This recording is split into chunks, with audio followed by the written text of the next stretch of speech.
Shalom, selamat malam. Perkenalkan, nama saya Edwin A. Panjaitan, NIM 2005040006, Prodi PPKN semester 2, dari dosen Ibu Dinata Lumban Gaul, SPD MSI. Tugas mempresentasikan buku sosiologi dan antropologi dimulai pada bab 1 sampai bab 4. Penulis buku SW Septiarti MSI DKK. Penerbit buku UNY Press. Tahun penerbit 2017. Saya akan memulai presentasi saya dimulai dari bab 1. Bab 1 pendahuluan. Mata kuliah Sosiologi dan Antropologi. Pendidikan merupakan mata kuliah. Dasar kependidikan, sosiologi, dan antropologi merupakan disiplin keilmuan yang mempelajari proses dan struktur sosial serta kebudayaan. Sosiologi dan antropologi memiliki perbedaan fokus dan cara bekerja. Sosiologi lebih memandang masyarakat sebagai sistem hubungan peranan dan antropologi melihat sebagai sistem jaringan nilai. Kedua perspektif tersebut dapat saling mengisi dan saling melengkapi dalam menganalisis orang di dalam masyarakat sekaligus orang dalam kebudayaannya untuk memahami konteks sosiokulturalnya. Seseorang antropologi pendidikan Theodor Bremlen ditilar pada tahun 1999 mengkaji tentang keterkaitan yang erat antara pendidikan masyarakat dan kebudayaan. Pendidikan dan kebudayaan memiliki hubungan yang erat karena keduanya sama-sama berkenaan dengan nilai-nilai.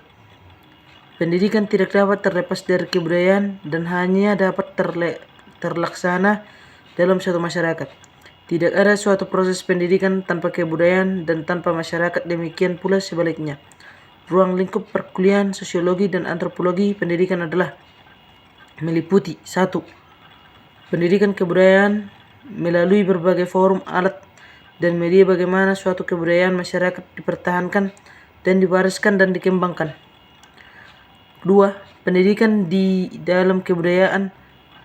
Proses pendidikan formal, informal, dan normal tidak berada di ruang hampa, melainkan berlangsung di dalam konteks kebudayaan yang ada. 3.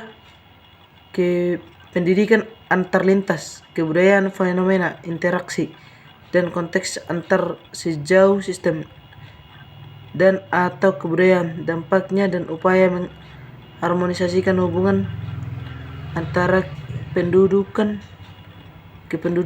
kebudayaan tersebut. Perkuliahan sosiologi dan antropologi pendidikan dengan demikian bertujuan untuk tujuannya perkuliahan sosiologi dan antropologi pendidikan diantaranya dibagi atas 8.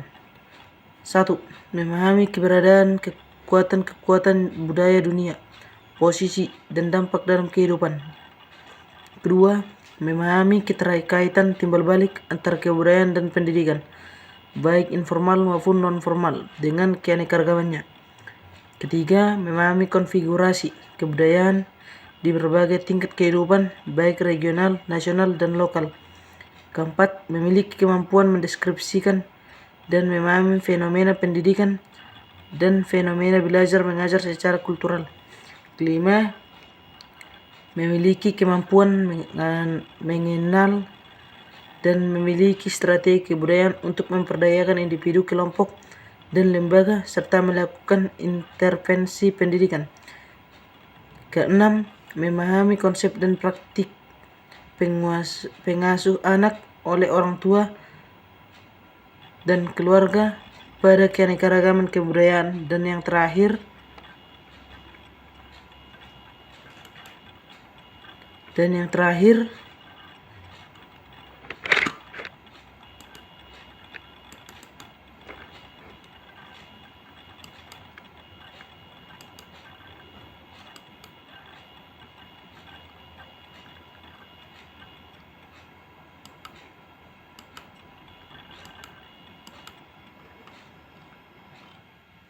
Dan yang terakhir, memahami budaya dan sub-budaya sekolah serta dampaknya terhadap proses belajar mengajar serta pemanfaatan bagi upaya dan solusi permasalahan.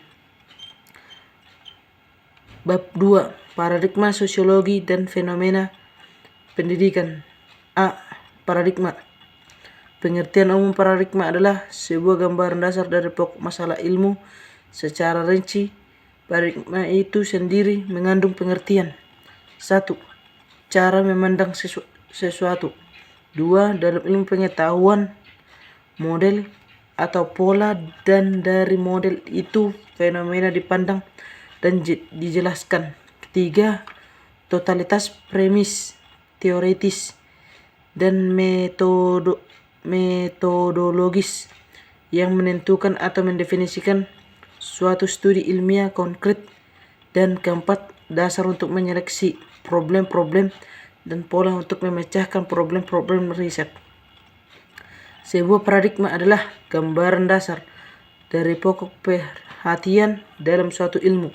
Ia berfungsi untuk mendefinisikan apa yang harus dikaji, pertanyaan apa yang ditanya, bagaimana untuk menanyakannya, dan kaidah-kaidah apa yang harus diikuti dalam menginterpretasikan jawaban yang didapatkan. Paradigma adalah unit konsensus yang terluas di dalam sebuah ilmu dan berfungsi untuk membedakan sebuah komunitas ilmiah atau subkomunitas dari yang lain. Richard mengategorikan 4 paradigma dalam ilmu sosial. 1. Paradigma fakta sosial. 2. Paradigma definisi sosial. 3. Paradigma perilaku sosial.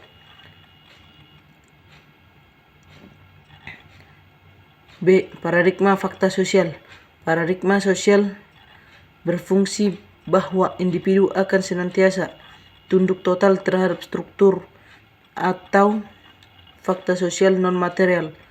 Individu tidak akan berdaya terhadap fakta sosial yang terus mengatur dalam aktivitas sosialnya sehari-hari. Karena itu, individu tidak mampu menjadi agen atau mengkonstruksikan ulang terhadap struktur dan menegakkannya. Semua aktivitas politik, ekonomi, sosial, dan budaya akan menuruti struktur dan atau struktur sosialnya. Tidak sedikit pun peluang terbuka bagi individu untuk melakukan aktivitas yang berusaha menolak terhadap fakta sosialnya. Bagi Durkheim, ruang kelas adalah masyarakat kecil, dan dia menyimpulkan bahwa semangat tinggi kolektifnya dapat dibuat cukup kuat untuk menanamkan sikap moral. Ruang kelas dapat memberikan lingkungan pergaulan kolektif yang diperlukan untuk menghasilkan kembali representasi kolektif. Hal itu akan memungkinkan pendidikan untuk menghadirkan dan memproduksi kembali ketiga elemen moralitas sekaligus meliputi. Pertama, pendidikan akan memberikan para individu disiplin mereka bukan untuk mengendalikan nafsu-nafsu yang mengancam mereka. Kedua, pendidikan dapat mengembangkan rasa kesetiaan siswa terhadap masyarakat dan terhadap sistem moralnya. Ketiga, yang paling penting adalah peran pendidikan di dalam pengembangan otonomi, membuat disiplin yang diinginkan secara bebas, dan kedekatan terhadap masyarakat berdasarkan persetujuan yang tercerahkan. Durkheim berkata, mengajarkan moralitas bukan dengan cara berkhotbah atau indoktrinasi, melainkan tidak menjelaskan.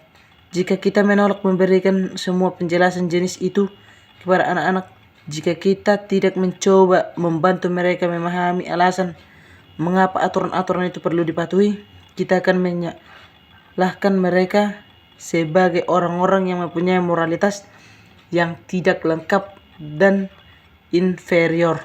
Durkheim mendefinisikan pendidikan sebagai proses yang ditempuh sang individu untuk memperoleh alat-alat fisik intelektual Yang paling utama bagi Durkheim adalah alat-alat moral yang dibutuhkan agar dapat berfungsi di dalam masyarakat. C. Paradigma sosial meliputi metode Verstehen mengandaikan bahwa setiap individu memiliki kemampuan untuk memahami, menginterpretasi, dan memaknai dunia sekitarnya sebagaimana tercermin pada tindakan sosial. Penggunaan metode ini jelas mengandaikan bahwa manusia dipandang sebagai subjek aktif yang berpotensi untuk menginterpretasikan terhadap berbagai hal yang diterimanya. Penempatan manusia sebagai subjek aktif inilah yang kemudian memberikan kontribusi signifikan terhadap perspektif dan teori dalam ilmu pendidikan. Setiap teori dalam ilmu pendidikan yang menempatkan siswa sebagai subjek aktif dapat dikatakan bahwa rujukan asumsi-asumsi teoretiknya sedikit banyak terpengaruh oleh paradigma definisi sosial yang eksemplarnya adalah karya Weber. D. Paradigma perilaku sosial. Pokok perhatian sosial bagi kalangan behavioris sosial adalah perilaku tanpa pikiran para individu, secara lebih khusus kaum behavioris sosial. Pokok perhatiannya adalah penghargaan yang menghasilkan perilaku yang diinginkan dan hukum yang mencegah perilaku tanpa pikir. Teori sosial yang meliputi kubu ini antara lain teori pertukaran teori jaringan, teori pertukaran jaringan, dan teori pilihan rasional. Paradigma ini juga berpengaruh terhadap teori-teori media pembelajaran yang menempatkan bahwa klayak adalah pasif yang bisa dikontrol oleh media. Ini disebut sebagai teori-teori efek media yang berpotensi berdasarkan mempengaruhi klayak, termasuk peserta didik. Logika media adalah kuat dan deterministik terhadap perilaku belajar siswa sehingga bisa secara efektif pesan berpindah ke struktur mental siswa. E. Multi paradigma. Kunci bagi sebuah paradigma yang terinteraksi adalah gagasan berbagai tingkatan. Analisis sosial sebagai mana diketahui dunia sosial tidak benar-benar dibagi menjadi beberapa tingkatan. F. Paradigma kategori versi lain. Ada juga yang mencoba membedakan paradigma menjadi kategori, yaitu paradigma positivistik, paradigma konstruktivistik, dan paradigma kritis.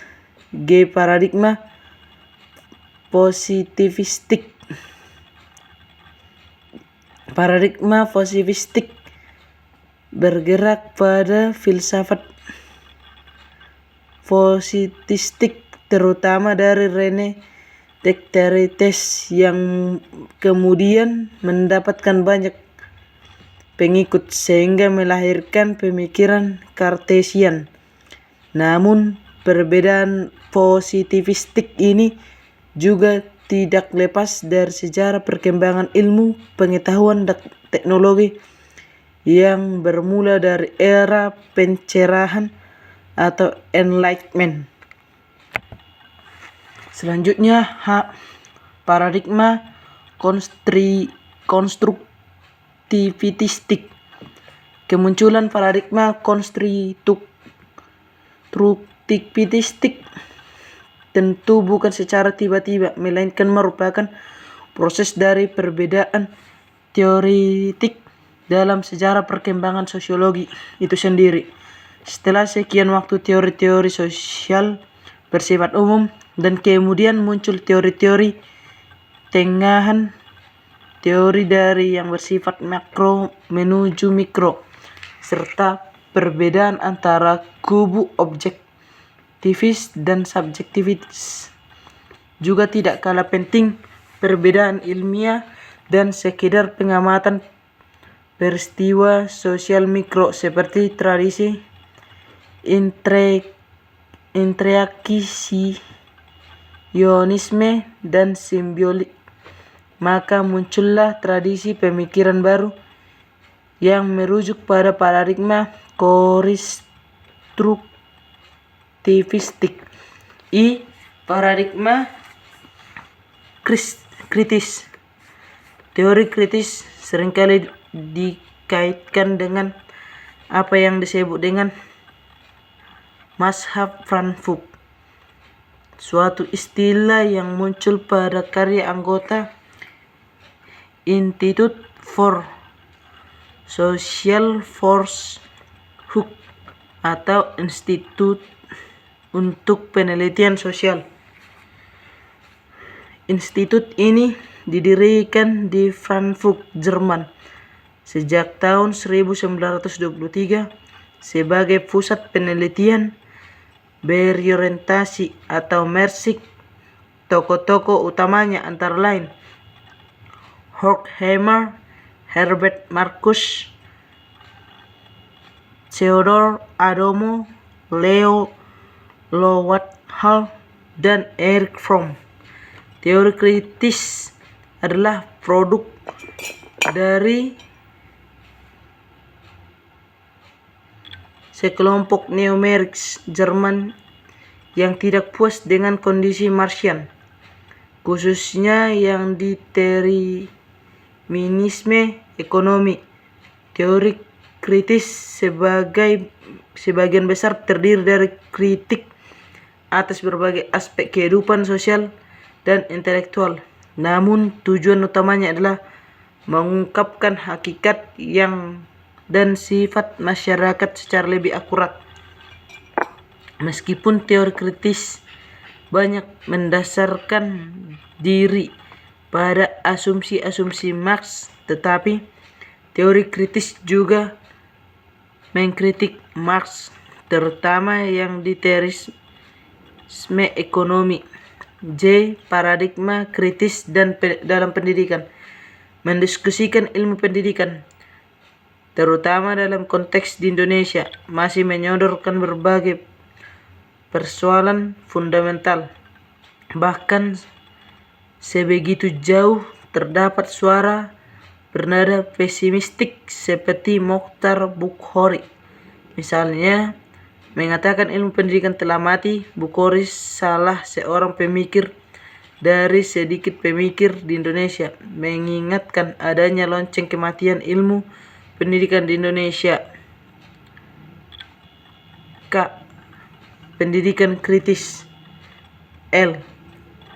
Relevansi pendidikan kritis. Perspektif dalam sosiologi.